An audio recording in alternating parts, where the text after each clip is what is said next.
There you go. This is John from Flint Talk Radio, and it's been a while since I've been on this side of the camera. Usually I'm in the booth running it. Anyway, I thought it was an important enough show and the interview that we're having today that I wanted to handle personally. Today I'm sitting down with Debbie and Dan McIntosh. And anyway, we're talking about this. Okay, we're talking about this horrible shooting of your son that happened June 11th, 2006. Now, every family, I don't think any family can actually sit down. I don't think most people would sit around dreaming this kind of scenario up. What happened was tragic enough as it was. But the court system made you victims twice. Yes. Anyway, we're going to cover very sad territory, very tragic territories, but I mean, I'd like you to go into what happened to bring us up to this point. Okay, on June 11th, 2006, Adams took his car with his friends on a Saturday night, like he would love to do. He'd go into Flint with his friends, and they'd sit in parking lots and brag about their drag racing that day at the track or whatever they did. And they were in there, and a gang member came in, spun up rocks on all the cars, causing trouble. And Adam and his friends yelled at him, confronted him to stop spinning rocks on the cars. They asked him, why are you throwing rocks at our cars? Yeah. They just want to know what the reason was behind it. And he said, I got something for you, I'll be back. And he bent down like he was reaching for a gun, and then all the kids backed away. And he stomped on the gas and spun rocks again. Rocked him again. And so he left. This gang member left and came back disguised in a completely different car 20 minutes to a half hour later with two other gang members. He was sitting, this gang member that was there earlier was sitting in the passenger seat, and the other gang member was sitting in the back seat, and there was the driver. They pulled through and blocked Adam's car in, did a U-ey, blocked Adam's car in, and jumped out and shot my son to death. Well, Adam did live to the hospital. He was in surgery for about 3 or 4 hours, but he was able to talk on his way to the hospital. But the way he did the U-ey, the prosecutor never even went out and checked out the crime scene. This is what upsets us. We took pictures and everything to show them. If they had went out and checked out the crime scene, they would know. All three of these individuals, if given to a jury, would know. They all knew what they were doing. They all knew they were going to kill my son, or shoot and kill. And we're not sure if one or two shot, because there was an extra bullet found there too, besides what hit Adam. We're not sure how many guns were involved. We're not, and so the prosecutor asked us for more complete justice so that we can get all three in prison. We'll get Horatio to testify against, because we did get Horatio. We weren't sure of little Ricky's full name at the time. We'll get all three of them in prison this way. For more complete justice, let's plea deal Horatio. He says, you can be on the same page with me if you want, and if not, he acted like there's a possibility that he might let him go. Scared the heck out of us. Scared us, didn't he, honey? Well, yeah, but the first time, it was about a week or two before that, he approached us with a plea deal. And we said no. He wanted, he asked if we would go along with second-degree murder and manslaughter sentence. And we told him no. No. This was first-degree murder, premeditated. He left, came back with two more to help him kill our son. So we turned him down. And then when this deal came up, we were at work, and he called us like an hour before, like 1 o'clock in the afternoon. I got a phone call at work. Oh, it's an emergency. You need to be in court by 2 o'clock. And we didn't give us any reason why or what was going on or anything. We just had to be there by 2 o'clock. So we show up there, and we don't know what's going on. And then they presented us with this plea deal, and I said, no, I'm not doing that. And he said, well, if we do this, we can get all three of them. For more complete justice, we'll plea deal this guy, because we got the best case right now against him. And then we'll go after the other two. But that never happened. Never happened. 2 weeks later, after they plea dealed Horatio, and in the plea deal, it states, I showed you, you can attest to this. Right. 4 times we said, As long as you go after the other Only, two. yeah. Only if you go, and they promised, the court It's the only promised, way we'd agree to that. prosecutor's office promised, and then also it says in here that Horatio, this is what Horatio's plea deal was, that the court told him, the defendant also must provide, that's Horatio, a truthful statement and exam and trial testimony versus any co-defendants, including but not limited to Chris Brown and Winifred A. Ricky Galloway, commonly also known as Little Ricky, at whatever stage of the proceeding mean he was to testify against the other two. They told us if he didn't testify against the other two that they could pull back his plea deal and try him in a court of law for first-degree murder, And that has not which they've happened never yet. done. Now, see, And then, go ahead. and the person we're talking about, by the way, I would like to remind the audience, Mm-hmm. is the prosecutor attorney of the Genesee County area, and this is the same man, David Leyton, David who wants to Leyton. be the attorney general for the state of Michigan, as you say, the top cop. Yeah, top cop. And look at Flint. Mm-hmm. Duh. Does anybody want the top cop of Flint to be the top cop of the state of Michigan? I would hardly think so. Yeah, No, he's no. the chief law enforcement officer of Genesee County. When you hire somebody, don't you look at their resume? He's bragging that his resume is a 90% conviction rate and all this, and these are all plea deals, and there might be convictions for little misdemeanors or maybe someone jaywalking. Yeah, then It's not 20,000 murders. Now, I think that they say they do plea bargains because Mm-hmm. there's so limited resources of time. Let's face it, the courts are only open so many days a week. They can't be running 24/7, which we'd all have little issue with because that's Exactly. just practicality. Exactly. But they could actually, I would say, I had to wait around to wait till something was more weighty to put some. Especially a lot of these people probably are reoffenders. A lot of these people they're putting away He for was. This is Yeah, they got him for habitual too. He's a habitual. Yeah. Yeah, what- He was 21 years old when he did this. He's a habitual offender, and I might add, he ran a drug house, and he was tried for that because he sold cocaine. So I guess according to Leyton's own words, he's not a criminal. He was addicted to drugs, and he didn't know what he was doing. See, that was Leyton's own words in those YouTube videos where he was acting like people who they were addicted to drugs. They aren't criminals. They just need help. Well, the very act that they're doing something that's prohibited by law makes them a criminal. Yes. They're out murdering people. So, by God, they're criminals. I don't care if they're addicted to baby aspirin. They're out murdering people. Right. Yeah, they're criminals. But he shows a very strong reluctance to actually carry through with his own promise, his own contract. Basically, Yes, he made a contract exactly. with you and the people with that. Then he likes to shoot his mouth off about his conviction rate, but there was 3 people involved in the murder of our son, and they got 1 on a plea deal. Yeah, 1 Let out of 3. the other 2 go. One so on a that's plea his deal. conviction rate, I would say more like 33%. And we're part of Families of Murdered Children in Flint. Families of Murdered Children are totally against Leyton being the top cop attorney. The only thing that at least he won't even talk to them. He won't Just even like talk that. to won't them. He talk to slams us. the door in their faces too. He is supposed to come to several meetings for family of murdered children. He never shows up. He won't call. He won't talk to them. There are so many families in Flint that have not gotten justice at all. Nobody's in prison. Nobody. So he might brag about these. How many unsolved murders are there? Anybody gone to the FBI for the statistics of the unsolved murders or the unsolved rapes? Unsolved is probably a lot higher than what he's claiming solved. Well, yeah, and the plea bargain. I've had people criticize the plea bargain idea years ago. See, I was involved for 9 years. I did juvenile probation cases, and that was luckily nothing was bad, terrible as this what you're discussing.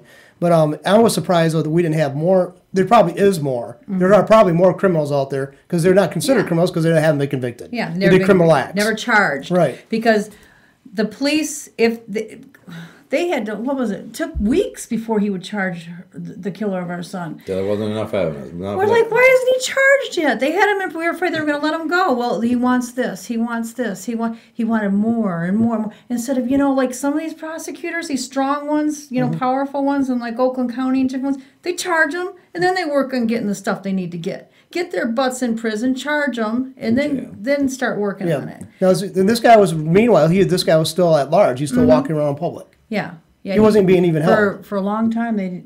He was hiding. They couldn't find him. The house they found Horatio in finally was a drug house. There was guns, loaded guns on the tables. There was cocaine, crack, all that found in the house.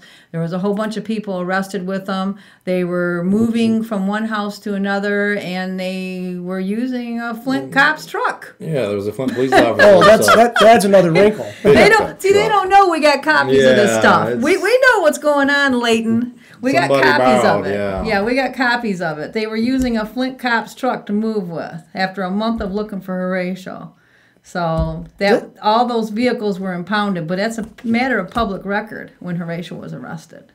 And I don't know, I bet you anything, none of them people in that house were charged with anything for drugs or guns. None of them people in that house were even questioned about what Horatio might have said to them pertaining to the murder of our son. None of them people in that house, them trucks, that cop was probably never even asked, what's your truck doing at this house?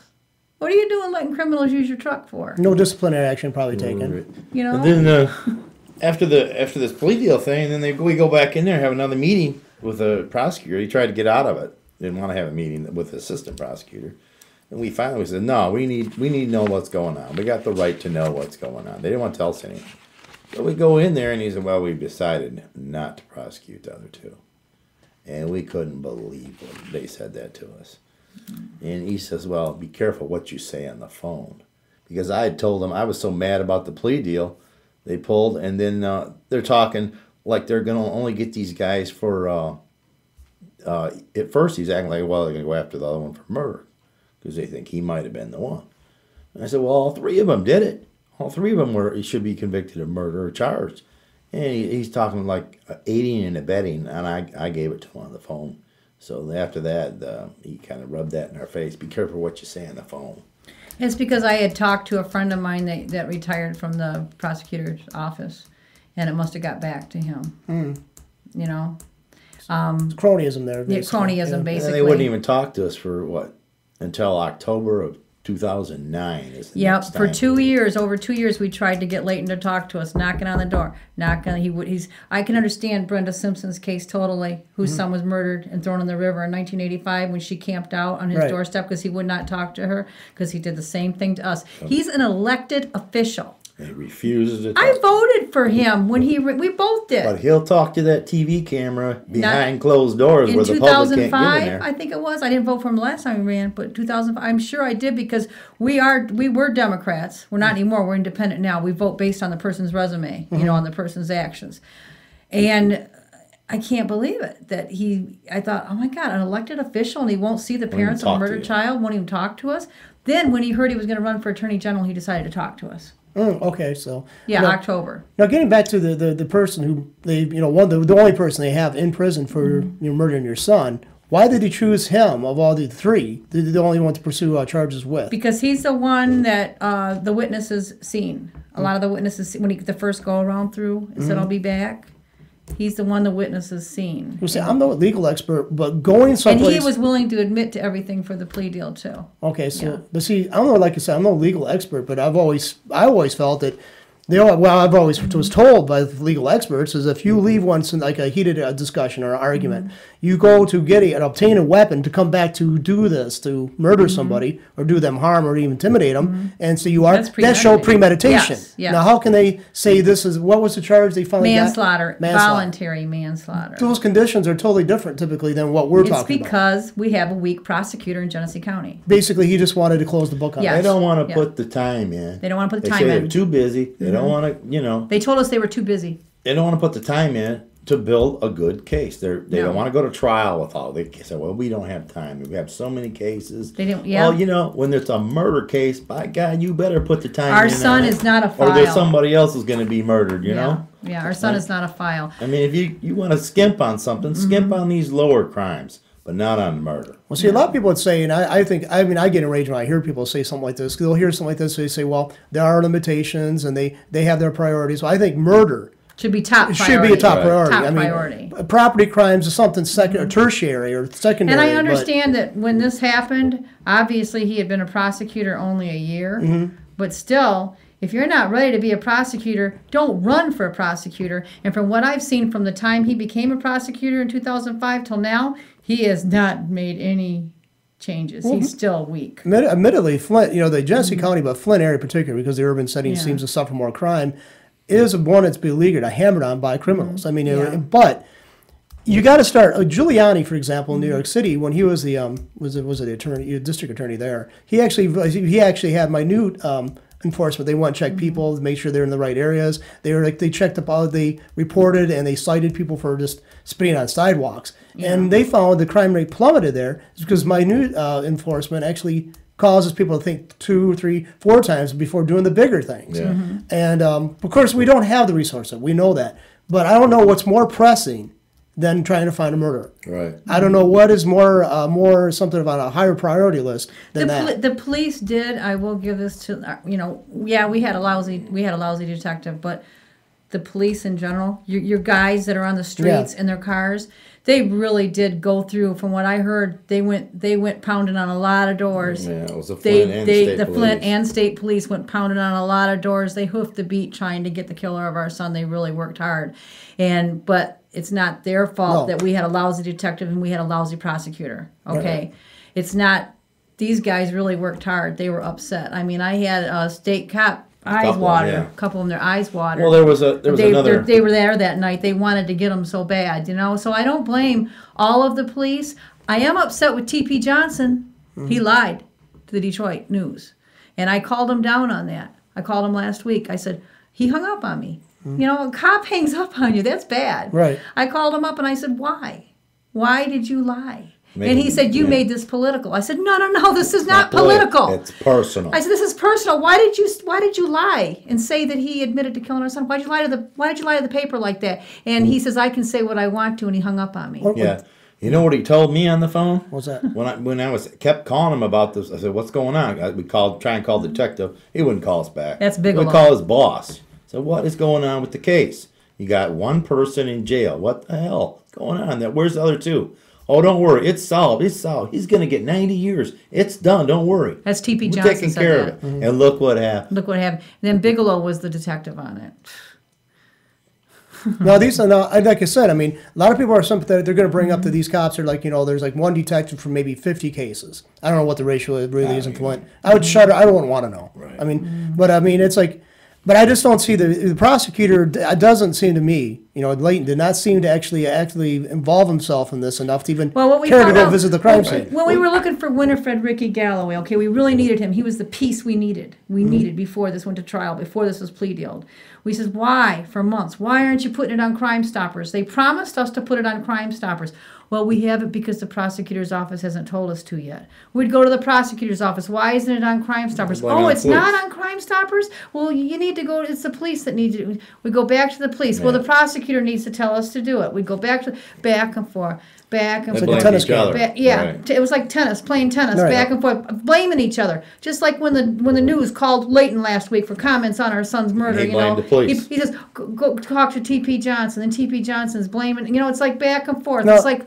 See, that's Leyton, you're the top cop, Leyton. You're if not they bring more evidence, then we'll consider charges. Yeah. Well, they're not going to work on it unless he tells them to. Well, right there, what he just did, what you just said, he said he told the press to go to T.P. Johnson. Right there, that's a real serious violation, I think, from a professional ethics. I mean, you're supposed to work. The prosecutor's supposed to work with police to make a case. Yeah. The cops are supposed to bring them the information. Yeah. They're supposed to say if they weigh that, see if they actually got something that sticks. They don't. That's why and when he actually turns on them. This shows a high degree of unprofessionalism, in my opinion. Yeah. I mean, and then having me call Johnson and say, "Why did you lie?" And obviously, They maybe did lie. he was promised a job. Who knows? I don't know. And he lied in the paper. Yeah, but he to have a cop flat out lie to the newspaper. Because you got proof that he did lie, and so you also got proof here. And these, by the way, people, these are copies of official court documents, and these are not their personal Right here. recollections. Right they got a here. copy of them. They're Yep. right from what is Yep. it, county clerk's office? Or- Yep. And then also right in here, I need to say the court said to Horatio and pertaining to the rules of a plea deal, I'm going to quote Judge Nethercutt at the plea deal. Now I want to make sure the terms to your deal are official. The prosecutor wrote them up in this paper. Here's that's called a plea agreement. And this is a contract, and it's like buying a house or a car because it binds the prosecutor, which is Leyton, to his promises, and you to make your promises that are in here too, which was to testify against the other two. And that's right here. Judge Nethercutt. Never happened. Never happened. And in our last meeting, October 2009, we asked the prosecutor and the police, they were all there at the meeting. I said, what about the plea deal when he agreed to testify against the other two? I says, why has no one even bothered to go up there and talk to him? That's part of his deal, part of the plea agreement. They're supposed to testify. Nobody even went up and tried to get a statement out of him. You guys just completely dropped the ball. And then T.P. Johnson said he was going to authorize overtime for his cold case detective to go up there and get a statement from Horatio. But as far as we know, that never happened either. They just completely dropped the ball. And then he makes comments in the paper, Detroit News, it's no rock was left unturned, no stone left unturned.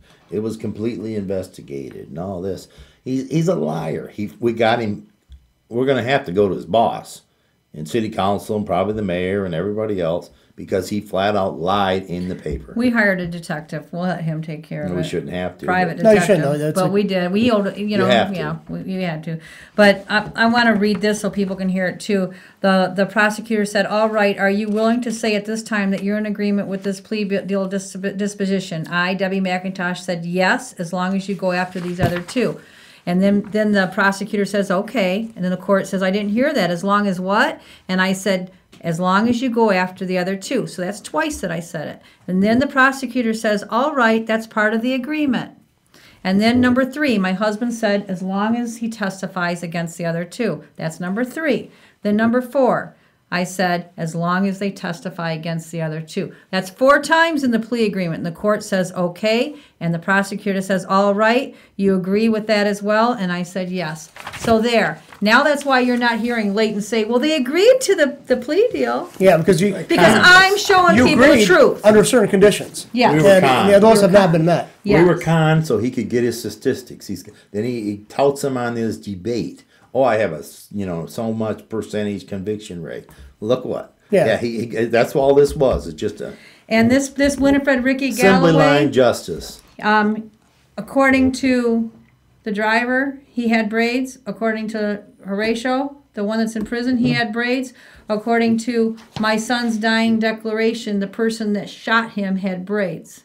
And they were. Now that's a point you also brought it to me during this. Yes, we had a and, discussion before coming on there. We brought this up to Leyton. We says, okay, when Leyton was willing to meet with us in October, we says, what about it? They didn't know we seen this. Right. They don't know I got this stuff. I got my ways. And it says right in here, we did not know that our son identified his killer. And now when my son was alive in the ambulance on the way to the hospital, and he was with Officer Ross from the Flint Police Department.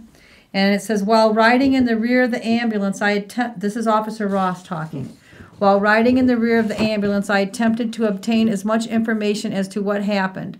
McIntosh was able to relate to me verbally a small amount of information as I asked McIntosh questions about what happened. McIntosh did not answer at first. I began asking specific questions as follows. I asked him if he saw the person who shot him, and he said yes. I asked him if it was a male, and he said yes. I asked if the male was white, black, or Mexican. McIntosh said black. I asked him how old he thought the male was, and he said in his 20s. I asked him if he was in his late or early 20s, and he said about my age, which Adam was 25. I asked McIntosh if he could tell me what the male was wearing, and he did not answer. I asked McIntosh what the male's hair looked like, and he said he had braids. That's what my son said. So 2 of the people who committed the crime, along with the one who was in prison, all said they said this. So is your son. Yeah. And I asked McIntosh if he could describe the male, and he did not answer. I asked him, how tall do you think the male was? He said about 6 foot. I asked, how much do you think he weighed? He did not answer. I asked him if he was thick or thin. McIntosh said thin. I asked McIntosh if the male was by himself, and he said no. I asked how many people were with him. He said 3 or 4. I asked him if they were males or females, and McIntosh said males. I asked him if he could describe them. He said black dudes. I asked him how old he thought they were, and he said about the same age. I asked him in their 20s. He said yes. I asked McIntosh if he knew what kind of gun the males used, a long gun or a handgun, and McIntosh motioned with his hand, and I gestured with a handgun. I broadcast information that McIntosh was giving me via radio back to the ambulance. They arrived at Hurley ER. I asked McIntosh if he saw the car, and he said yes. I asked him what color was the car. He said gold. I asked McIntosh if he knew what kind of car it was, and he did not answer. That was the last time his vote was the color of the car. Now they're trying to say, well, he may not have been able to identify because he's running from All they the did was person. make excuses. They just kept making excuses. They said our son's dying declaration is no longer good in the court of law according to the Court of Appeals. There was problems, they said, with him, and we found out that was not We found true. out that's a lie too. See, that at our our son's meeting, dying declaration our- is good in a court of law. And according to all different Adams friends, the shooter jumped out of back seat. That's where Winifred Ricky Galloway was, in the back seat, and he's the one with braids. So And we don't when they not sure. interrogated, they finally did catch him. He admitted to getting out of the car. And So, everybody at yeah. the scene. All the facts fit, but the prosecutor didn't see fit to go through Yeah. with this. And little Ricky admitted to They don't jumping wanna out of take the the car. time. He admitted to jumping out of the car. He claimed he was jumping out of the car to try and stop Horatio. Everybody at the scene said one person. Do you ever know of gang members trying to Only. stop another gang member from shooting? Well, what's seem highly unlikely too, especially when you seemingly, at least for a parent, we say allegedly, you go back with the car, get another car from somewhere, so you're now Yeah. concealed, basically, Yeah. or Yeah. you're going to confuse the people, and come back in that another vehicle, and you're riding back. Now, if you were totally the one to not Yeah. be part of that, there was plenty of time for him not to remove himself from that scene. Yeah. Well, the Well, prosecutor. every one of them had a different story where they were going. One said, "Oh, they were taking me home." Another one said they were going to the store. Another one said they were going to McDonald's. Everyone, none of their stories fit. It was just complete lies. The whole thing, and they could see through that. The only thing this was is just get this over with, get a plea Get deal, it off there, get a plea it- deal, there's get a another win, number, another win. that's number. Well, maybe that was number 10,000 for him. Yeah, that's just one more win for his political career to try and go up. Yeah. But it's a person like this. In the that- meantime, little Ricky is still loose. He has busted a girl's legs with with a hammer that the charges got dropped because he scared her out of testifying. Okay, and I don't know. I thought in the courts that domestic violence, it doesn't matter. You don't testify or not. The state is taking over. Well, the state Yeah, didn't take over. They didn't do that. They dropped it. Well, We were there. We were in the court. We seen it get dropped. We've been following this guy. I've been around Genesee County in my life, and I've seen I had seen people who should have, in my opinion. And well, if you just want to stack up and look at the legal Yeah. terms, definitions, and what they should be carried out, we've got away literally not only Yeah. with murder, and Yeah. also, and it seems like Happens it's every day. disgusting. Well, It's another disgusting girl in this right now, county. he's in the courts right now system. He strangled her and bit her face. Now, she luckily he did not scare her. She took him all the way to court. So what'd they do? Slap him on the hand, though, and put him on And probation. still, then he doesn't show up for court. Doesn't show up for. So probation. he's got a hearing, show cause in November.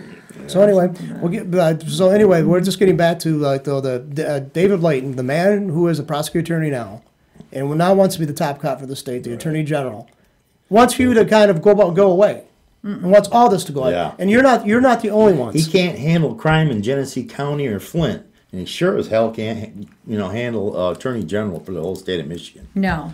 I would shudder to think that if he was this laxity he just in his area that he now wants to say he's proven He's himself. soft on crime. He's very. I would He's hard say on the families. that's a good way of I saying mean, it. when you're denied justice, He's in your got day this in court. token poster child he's running around with right now. Some minister that he obviously put his killer of his son in prison forever. So he's happy, which you can't blame him for being happy. No, I can't. I understand. But that's not how it is. That's not how it is with everybody. I mean, you got families of murdered children. Ask these people. There's Right. thousands of people who. Well, they did are a free to con kill game and on. free. They conned us, and they tricked us into this deal, and then they just dropped the ball after that. And they knew what they were doing. They're professionals. They're good at this. Well, anyway, it's like I don't know. I wouldn't want to wish this on my worst enemy. What you've gone No, we got to through. make sure he never gets elected to another public. Because it just seems like there's so many cases. You have a group He's that you're associated with, incompetent. right? You have what's Right. the Families of murdered children is against him, and they are behind me 100% to tell everybody: do not vote for David Leyton as Attorney General, and to vote for Bill Schuette, his opponent. So how many people are in this organization? There's a lot. They meet every other Saturday. I think they met one time last month. It's sad. It's sad for me to go when I do go. I haven't been there in a couple of months because so many of them haven't gotten justice at all. Their killers are still free. And this is all in Genesee County? Yeah, Okay. yeah, mostly Flint. Well, mostly Flint. Flint. This group is, and their kids. One lady's lost 2 sons to murder, and not one of her sons. And they know. The sad thing is they know who killed their children, but nothing's been And this done. is under Leyton's watch, correct? Yeah. Okay, yeah. because a lot of times, I mean, and, to be fair, and I mean, right now I've probably gone overboard and not been fair to some, to Leyton, but to be fair, a person does inherit a lot of problems from a prior administration, a prior, their office is like, no, a totally different office. It's run by different people, but they inherit the problems. They've invited Leyton to come to talk, and I've come to a couple meetings to when he's supposed to be there, hoping he'd be there, and he doesn't show up. He doesn't come. They've gone. They want to talk to him. They want to try and make appointments to talk to him. Like, say there's a problem with certain case or something, because they're in the courts. They try to work with victim advocates and stuff.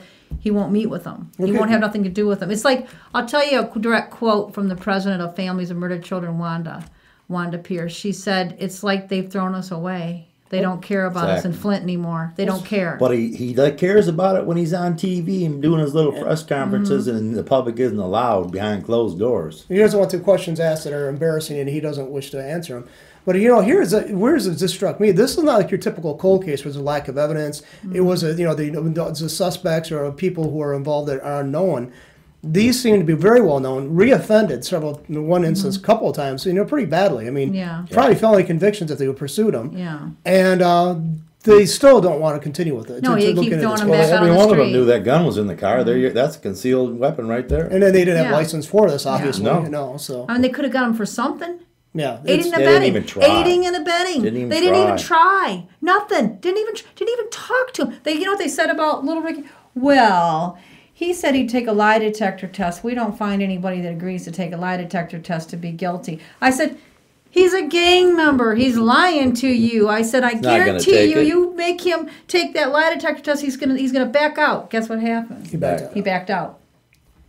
Anyway, I definitely know the organization we're part of. Do they have a website that people can go to? And, Families of Murdered Children? Yeah. No, not that I know of. They don't have much money. Yeah.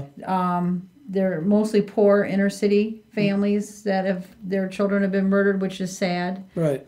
They don't have the energy like me and Dan do to fight. And a lot of times, well, you're from a business background. Mm-hmm. So I think that a lot of times a person who isn't from a business background, who doesn't know how to prepare, they have a right case, a good case. Yeah. But they don't make it in the right way. They don't dot the I's right across the T's correctly. And they're very dismissive of anybody like that. And they have a tendency to believe authority, such as David Leyton. They have to. They're powerless. They're powerless. Yes, And they until maybe some of us bring it up and they like, oh my God, you're right. He hides behind a locked door and won't talk to him. Won't talk to anybody.